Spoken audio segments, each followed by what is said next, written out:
дар озмун хонандагону донишҷӯёни муассисаҳои таҳсилоти миёнаи умумӣ, ибтидоӣ ва миёнаи касбии шаҳри Душанбе иштирок менамоянд. Дар рӯзи сеюми баргузории озмун хонандагони синфҳои 9 ва 10 муассисаҳои таҳсилоти миёнаи умумии шаҳри Душанбе ширкат варзида, донишу малакаи худро санҷида истоданд. тавре ки иттилоъ дода шуд, барои иштирок дар озмуни стипендияи раиси шаҳри Душанбе зиёда аз 3000 нафар хонандагони донишҷӯёни муассисаҳои таҳсилоти миёнаи умумӣ, ибтидоӣ ва миёнаи касбии шаҳри Душанбе, ки ба унвони комиссияи шаҳрии озмун ҳуҷҷат супорида буданд, иштирок намуда аз рӯи низоми тестӣ санҷиш месупоранд. озмун тариқи тестӣ аз рӯи барномаҳои таълимӣ сурат гирифта, саволномаҳои он бо дар назардошти шакли муассисаҳои таълимӣ дар алоҳидагӣ барои довталабон омода шудаанд. ҳамасола бо дастгирии раиси шаҳри Душанбе муҳтарам Рустами Эмомалӣ стипендияи раиси шаҳри Душанбе баргузор мегардад, ки дар он хонандагони муассисаҳои таҳсилоти миёнаи умумӣ ҳамчун довталаб иштирок мекунанд.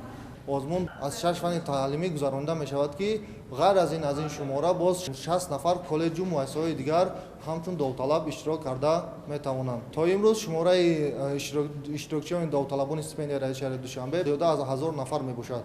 довталабон вобаста ба синфҳо гурӯҳбандӣ гардида ба ҳар синф аз рӯи 6 фанни таълимӣ саволномаҳои имтиҳони санҷиши тестӣ пешниҳод мекарданд.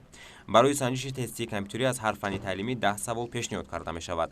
ба довталабон барои посух додан ба саволҳо аз фанҳои дақиқ 15 дақиқа ва фанҳои ҷамъиятии гуманитарӣ 10 дақиқа вақт ҷудо карда мешавад.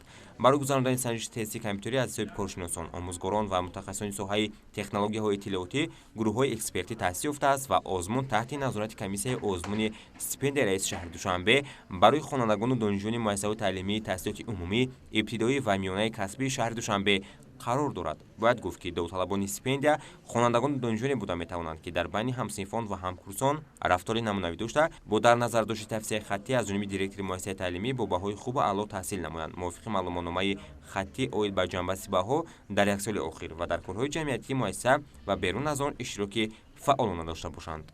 имрӯз ман дар озмуни стипендияи раиси шаҳр иштирок намудам.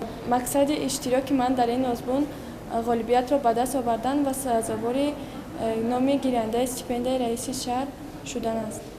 мақомоти иҷроияи ҳокимияти давлатии шаҳри Душанбе ҳар сол барои дарёфти стипендияи раиси шаҳри Душанбе озмун эълон менамояд. ин иқдом бо мақсади дастгирӣ ва ҳавасманд намудани хонандагону донишҷӯёни фаъолу алохон ва соҳибистеъдоди муассисаҳои таълимии таҳсилоти умумӣ, ибтидоӣ ва миёнаи касбии шаҳри Душанбе бо дастгирии бевоситаи раиси шаҳри Душанбе муҳтарам Рустами Эмомалӣ нисбат ба насли навраз ва ҷавон аз соли 2017 инҷониб роҳандозӣ мегардад.